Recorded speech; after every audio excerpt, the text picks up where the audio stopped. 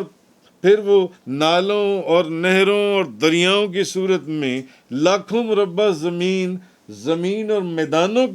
کے اندر جا کر ان کو سیراب کر رہا ہے، کہاں سے پانی نکلتا ہے اور پنجاب اور سندھ کی زمین کو رونتا ہوا وہ سمندروں کی طرف نکل جاتا ہے۔ آپ اس چیز کو جانتے ہیں۔ تو وہ اب اگر ایک ہوتا زمین بنانے والا اور ایک ہوتا پہاڑ بنانے والا جون سا ہے، تو پہاڑ بنانے والا جون سا خدا ہے، وہ کبھی بھی یہ نہ چاہتا کہ یہ جو میرا پانی ہے، وہ جو زمین اس خدا نے بنائی ہے، یہ اس کی زمین کو جا کے سیراب کر دے، یہ اس کی زمین کو جا کے زرخیز کر دے۔ نہیں، یہ پانی ادھر نہیں جائے گا جون سا۔ اس کا مطلب یہ ہے کہ خدا ایک ہے۔ اللہ کی وحدانیت کا اقرار اس کے اندر بے شمار۔ بہرحال